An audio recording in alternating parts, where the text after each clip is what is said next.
Road పైన ఒక పెద్దాయన కారులో వెళ్తూ ఉన్నాడు. అక్కడ ఏం జరిగిందో తెలియదు. కారులో నుంచి ఒక కట్ట తీసి మస్తు కొట్టినాను. ఆ పిల్లగాడిని ఎంత దారుణంగా కొట్టినంటే బద్దలు భాషంగా అయిపోయాయి.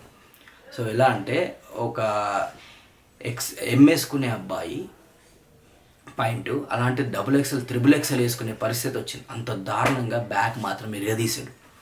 సో సార్ ఎందుకు కొడుతున్నారు, మీరు చెప్పేది వినండి, ఎందుకు ఏంది అని మాట కూడా పట్టించుకోవట్లా. అసలు కట్ట తీసి కొట్టడం ఒకటే తిరగొట్టడం.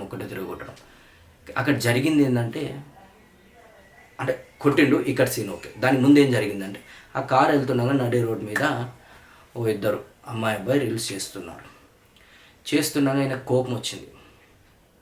ఎందుకో తెలియదు, కోపం వచ్చింది. ఆ కారులో నుంచి ఒక లాఠీ లాంటి కర్ర తీసుకుని మస్తు కొట్టిండు అబ్బాయిని మాత్రం కొట్టిండు.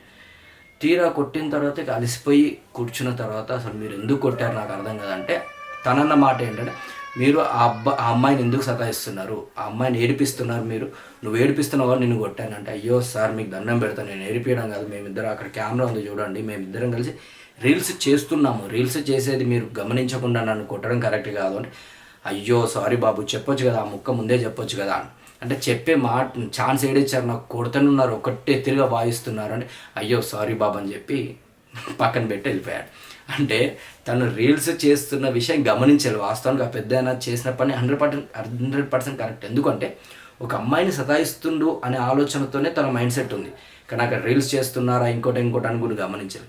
సో అమ్మాయిని నువ్వు ఎలా సతాయిస్తున్నావు అని చెప్పి కట్ట తీసుకొని మస్తు కొట్టిన తర్వాత తెలుసుకొని సింపుల్గా అయ్యో సారీ అని చెప్పేసి వెళ్ళిపోయారు.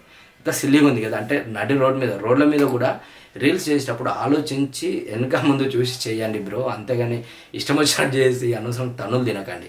Right, bye.